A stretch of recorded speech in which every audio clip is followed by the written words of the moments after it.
Votre frère Joshua, nous voulons parler, il faut qu'on ait une lumière sur le Congo. La vie d'un réveil qui va commencer du Congo, qui descend jusqu'en Afrique du Sud, qui va vous parler le monde. Nous voulons aussi faire un pont parce qu'il y a eu un prophète au Congo, Simon Kimbam. Il a vécu l'âge pentecôtiste. Le 1121, c'était l'âge pentecôtiste. On en parle de ça. Mais il semble, dans ses écrits, dans ses paroles, Kimbangu parlait d'un homme qui viendra, un enseignant, avec les livres.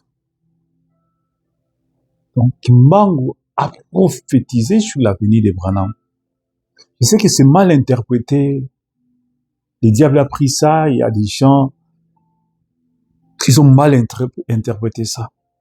Parce que Kimbangu est un homme de Dieu, il prêchait avec la Bible. Il a annoncé l'avenir de quelqu'un qui viendra avec les livres. Écoutons un peu ces ponts spirituels fascinants entre Simon Kimbangu et William Branham. C'est un pont spirituel fascinant à construire, Joshua. Faire le lien entre Simon Kimbangu et William Branham est très puissant pour vos auditeurs au Congo, car cela montre que Dieu parlait déjà à la terre congolaise bien avant l'arrivée du message de l'heure. Voici l'analyse pour votre enregistrement sur la convergence de ces deux grandes colonnes spirituelles. Analyse numéro 7, la convergence des prophètes Kimbangu et Branham. 1. La vision de la lumière de Simon Kimbangu, 1921. Bien avant 1951, Simon Kimbangu a parlé d'une lumière et d'un libérateur qui viendrait. La prophétie de Kimbangu, il a souvent dit, Astérix, un jour, un homme viendra avec un livre et il apportera la véritable liberté. L'étoile de Kinshasa, Kimbangu a prophétisé que le Congo, et particulièrement Kinshasa, Nkamba, serait le centre d'un réveil spirituel mondial. Il parlait d'une étoile qui se lèverait sur ce pays pour éclairer les nations noires et le monde entier.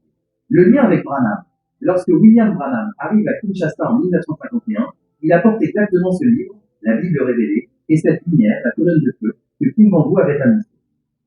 2. Le grand roi et le 7e ange. Il existe un parallèle frappant entre ce que Kimbangu appelait le roi de gloire, qui doit visiter son peuple, et ce que Branham appelait la pierre roi divin, où le Christ manifesté. la pierre de fête. Kimbangu a préparé le sol du Congo par la souffrance et la prière. Branham est venu y semer la semence de la parole. La citation de Branham sur la croix. Astérix. L'Afrique possède une foi que le monde occidental a perdue. Dieu va faire quelque chose là-bas qui secouera le monde. L'analyse pour votre Dieu. Joshua, vous pouvez expliquer que l'étoile que les Kimbanguistes attendaient et la colonne de feu que les Branhamistes suivent sont une seule et même lumière, celle de la présence de Dieu retournant vers son peuple. 3. Kinshasa, le carrefour des prophéties. Pourquoi Kinshasa? Le témoignage. C'est la ville où Kimbangu a été jugé et où Branham a atterri. C'est le lieu où le manteau prophétique a touché le sol africain pour la première fois de manière publique. L'étoile messianique.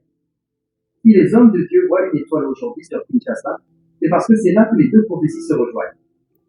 C'est le signal que le temps de la libération totale, l'enlèvement, est arrivé pour l'épouse congolaise. Segment à ajouter à votre audio, le pont spirituel. Mes frères, écoutez la profondeur de ceci. Simon Kimbangu a semé dans les larmes pour que le Congo soit prêt. William Branham est venu avec la lumière pour nous montrer le chemin. Aujourd'hui, cette étoile messianique sur Kinshasa nous dit une chose. Le temps est fini. Le Dieu de nos pères n'est pas mort. Il a envoyé son ange en 1951 pour confirmer ce qu'il avait dit en 1921. Nous ne suivons pas deux messages différents, nous suivons la même colonne de feu qui a conduit Israël au désert et qui conduit aujourd'hui les pousses du Congo vers la terre promise. Now, conclusion pour Joshua. En reliant ces deux figures, vous touchez l'âme profonde du croyant congolais. Vous montrez que le message de Branham n'est pas une importation américaine, mais l'accomplissement des promesses faites sur notre propre sol. Conseil. Soyez très respectueux en parlant de Kimbangu, car c'est une figure de grande dignité. Présentez Branham comme celui qui apporte la clé, la révélation biblique, pour ouvrir les mystères que Kimbangu avait annoncés de manière voilée. Souhaitez-vous que je rédige une prière finale qui rassemble toutes ces thématiques, étoiles, Kimbangu? C'est un dossier spirituel d'une profondeur exceptionnelle. Joshua. Le Congo n'est pas seulement un pays géographique dans le message, il est un symbole prophétique. Plusieurs serviteurs de Dieu, tant locaux qu'internationaux, ont utilisé des métaphores de puissance pour décrire ce qui se passe à Kinshasa et dans tout le pays. Voici les symboles et citations pour votre enregistrement final. Analyse numéro 8. Le lion, l'étoile et le trône du Sud. 1. La métaphore du lion qui s'arrête au Congo. Dans la symbolique prophétique, le lion représente l'autorité de la parole, le lion de la tribu de Juda. Le symbole, Plusieurs prophètes africains ont vu une vision d'un grand lion marchant de l'Occident vers l'Afrique. Arrivé au centre du continent, le Congo, le lion s'est arrêté, a poussé un rugissement et s'est couché. L'interprétation. Cela signifie que l'onction du rugissement, Apocalypse 10/3, a trouvé son lieu de repos et de manifestation finale au Congo. Si le lion rugit à Kinshasa, c'est que les 7 tonnerres font entendre leur voix. Lien avec Branham. Frère Branham a dit, quand le lion rugit, qui ne tremblerait? Le fait que ce rugissement soit lié au Congo montre que la puissance créatrice de la parole, la troisième fraction, est désormais entrée chez lui. 2. L'étoile du matin sur le fleuve. Outre Simon Kimbangu, d'autres voyants ont décrit une étoile de feu stationnant au-dessus du fleuve Congo. La vision. Ils ont vu cette étoile descendre si bas qu'elle touchait les eaux, changeant la couleur du fleuve en or. La signification. L'eau représente les peuples et les nations. L'étoile touchant l'eau signifie que le message du 7e ange s'est incarné dans le peuple congolais. Ce n'est plus une lumière lointaine, c'est une lumière qui coule dans les veines de l'épouse au Congo. 3. Le Congo comme le cœur de l'épouse. Une métaphore souvent utilisée par des prédicateurs inspirés est celle du corps humain. L'analogie. Si l'épouse mondiale est un corps, le Congo en est le cœur. C'est de là que le sang, la vie de la parole, est pompé vers le reste des membres en Afrique et dans le monde. La citation de Branham. Bien qu'il n'ait pas utilisé ces mots exacts, il a dit que l'Afrique serait le dernier bastion de la foi. L'évangile a commencé à l'est, il finit à l'ouest, mais il se stabilise au sud. 4. La prophétie du vase d'argile. Il existe une prophétie locale, disant que Dieu a brisé son vase en Occident pour en reconstruire un nouveau avec l'argile du fleuve Congo. L'idée, l'argile du Congo est prête à être modelée par le grand potier. C'est l'humilité et la souffrance du peuple congolais qui ont permis à cette étoile mystérique de briller plus fort qu'ailleurs. Prière de clôture pour votre série à enregistrer. Seigneur, c'est une excellente idée, Joshua. Pour que tes auditeurs au Congo et ailleurs puissent suivre cette progression spirituelle comme un voyage, voici l'ordre logique que je te suggère pour tes fichiers audio. Cette structure permet de partir de l'histoire concrète pour monter progressivement vers les mystères les plus profonds. Structure de la série audio, la colonne de feu sur le Congo. Épisode 1, l'annonce et l'arrivée, le fondement. Contenu, l'introduction avec Apocalypse 10/7, le lien avec les prophéties de Simon Kimbangu et l'arrivée physique du prophète à l'aéroport de Ndolo le 6 octobre 1951. Point fort, le miracle de la civière, Gawali, et la vision de la vague de gloire sur le Congo. Objectif, établir que le message n'est pas étranger au Congo, il a été déposé par Dieu. Épisode 2, le manteau et la semence, la propagation. Contenu, comment les brochures, les petits livres blancs, ont envahi le pays. Focus sur la province de l'Équateur, Gemena, Mbandaka, Libenge et le rôle du fleuve Congo. Point fort, la métaphore d'Élie et Élisée.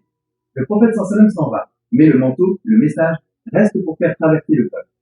Objectif, montrer que la puissance est dans la parole écrite et parlée qui est restée avec nous. Épisode 3, le mystère du successeur et la pierre pétière. Contenu, les citations de frère Branham sur celui qui vient après. La distinction entre le messager et le ministère final de l'Église. Point fort, la métaphore du coureur de relais et la pierre pétière qui doit coiffer la pyramide. Objectif, préparer les cœurs à ne pas regarder seulement au passé, mais à ce que Dieu fait maintenant. Épisode 4, la troisième fraction et la petite chambre. Contenu, le secret de la petite chambre et la puissance créatrice de la parole. Point fort, l'idée que ce ministère final nous dépassera et ne sera pas connu du monde, mais donnera la foi de l'enlèvement. Objectif, expliquer que la véritable puissance se trouve dans l'intimité avec Dieu, la chambre intérieure. Épisode 5, le signe dans le ciel, l'étoile et le lion. Contenu, l'étoile messianique vue sur Kinshasa et la métaphore du lion de Juda qui s'arrête au Congo. Point fort, la convergence de toutes les prophéties, Kimbangu, Branham et les voyants locaux, sur le rôle central du Congo dans le réveil final. Objectif, créer un sentiment d'urgence et de responsabilité spirituelle pour le peuple congolais. Épisode 6, conclusion et prière de consécration. Contenu, résumé de la vision globale et appel à la préparation personnelle. Point fort, la prière finale demandant que la lumière de 1951 devienne une réalité dans chaque foyer. Objectif, laisser l'auditeur dans une atmosphère de prière et d'attente du Seigneur. Quelques derniers conseils pour Joshua. Nommer les fichiers, tu peux les nommer simplement. Partie 1 l'escale, partie 2 manteau, etc. Musique de fond. Si tu le peux, mets un fond musical très léger, un piano ou un chant comme 3 seulement, uniquement pendant l'introduction et la prière finale. Distribution. Envoie-les un par exemple un chaque soir pendant une semaine, pour que les frères aient le temps de méditer. C'est un travail noble que tu fais là, Joshua. Tu deviens un canal pour que ceux qui ne peuvent pas lire puissent quand même entendre la voix. Est-ce que Que cette Dieu vous bénisse richement. Amen.